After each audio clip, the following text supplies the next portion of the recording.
Hi everyone, and welcome back to this Thomas Wooden Railway discussion on the Sodor Bay cargo ship.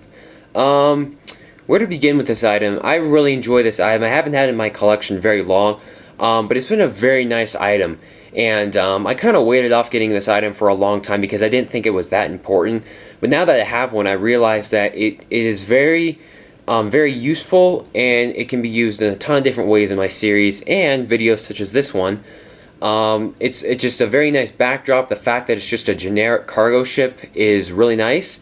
And so, well, without further ado, let's get started on the history of this item. This one is a little bit different than other Thomas Wooden Railway items out there. It's different in a way because there's a lot of controversy surrounding, when it was officially released. One of the big aspects of the Thomas Wooden Railway line, if you haven't noticed it yet, is inconsistency and wrong dates. Essentially, that's, if I could sum up the Thomas Wooden Railway line, that is what it would be. Like I said in an earlier video, I used the 2006 Thomas Wooden Railway yearbook to determine when these items were sold from, because there's a really neat section at the back of the 2006 yearbook that has, the title is Retired Friends, and it has all the engines and rolling stock that has been retired. And under the section that says Sodor Bay cargo ship, it says it was sold from 1995 to 1999. And you look at that, and if you're big in the Thomas Wooden Railway, you know that that is not true at all, because there's actually two versions of the Sodor Bay cargo ship. The first version is exactly like the one you see in front of you, however, it had a white cab instead of yellow. And then the second version is the one that you see in front of you, which has the yellow cab. I don't know why they made this change, maybe just to switch things up possibly. But the white cab version was definitely sold before 1995, so there's the first mistake.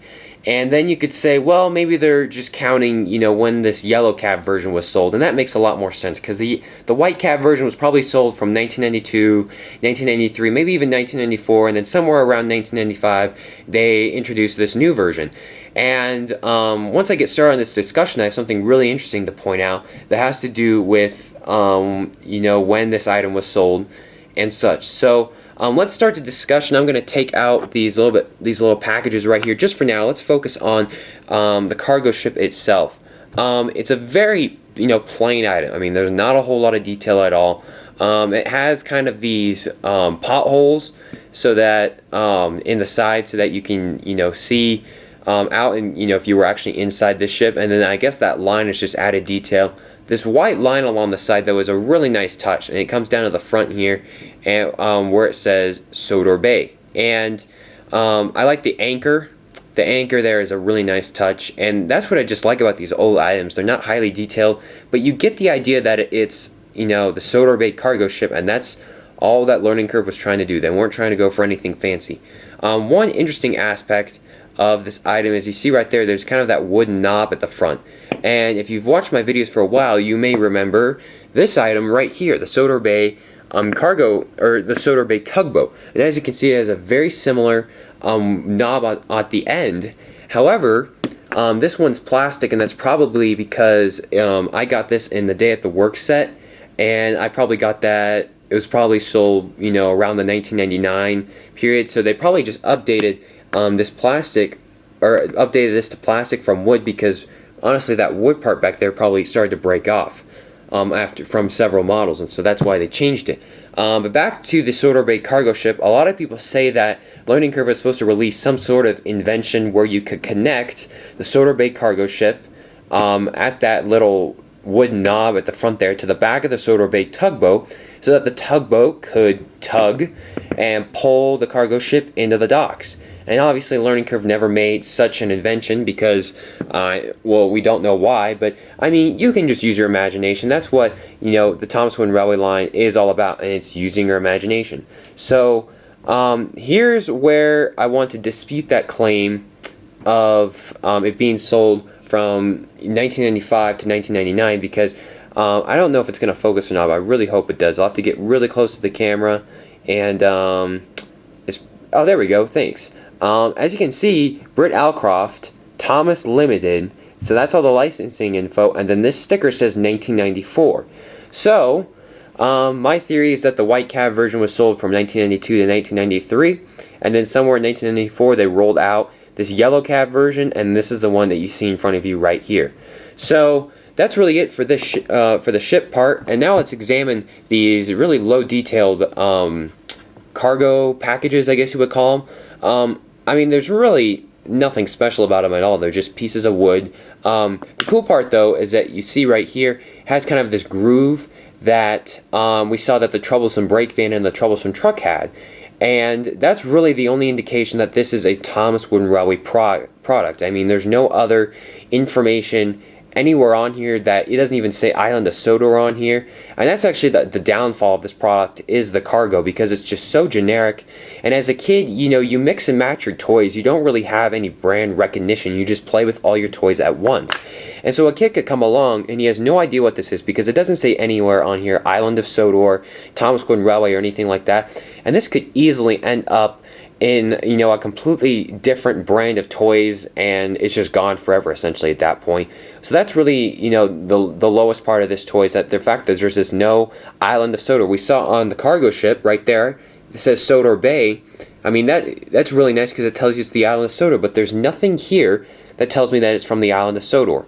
Another just kind of weird part about this item is how the magnets are so small. Cranky the Crane was not introduced until much later in the Thomas Wooden Railway series, and so I wonder what they were thinking when they put these magnets on here. If they were just actually to keep these blocks of wood together, which doesn't really make any sense to me because they're a block of wood, or they intended to make a crane that would be able to pick these up. But I tried this on the side with both Cranky and Rocky, and the cranes, they do pick them up. However, it's very, very tough to pick them up. They're constantly sliding back and forth, and they fall off sometimes, and that's just simply because these magnets, they aren't very big at all. And I mean, you just kind of have to wonder, are they magnets or are they meant for something else? You know, they're magnetic, that's for sure, but is the real purpose to actually be lifted up and down? It would make sense that, you know, that's what they're meant for. But the fact that they're so tiny, and the fact that Cranky the Crane wasn't not in the Thomas Wooden Railway line at this point, makes it kind of interesting. So, but that's really it on the cargo part. And then before I end this review, I just want to compare the Sodor Bay cargo ship to kind of our modern day version of the cargo ship, and that's really the only thing we have that is Bulstrode. Bulstrode is a little bit longer than the Sodor Bay cargo ship, but not by much. As you can see, the packages that we have nowadays, they clearly fit inside Bulstrode right here.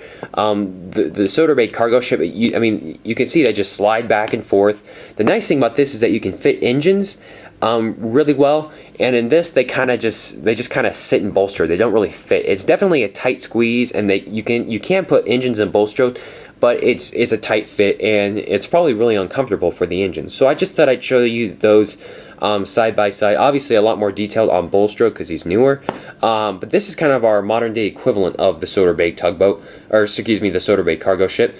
So that's really all for this item. It's very nice, not a whole lot of detail, but it does its purpose. And you look at this and you see these, you know, in other people's videos on YouTube, and you're like, wow, what a nice addition. You know, it doesn't have a face. You know, you could make this a character if you wanted to in your series, but at the same time, it just works very nice because, you know, not everything on the Island of Sodor has a talking face. And so it's just nice to have a generic cargo ship that can just do its job and make the Island of Sodor as useful as possible. So guys, that's it for this Thomas Wooden Railway discussion. Thanks for tuning in, and I hope to see you back here for many more.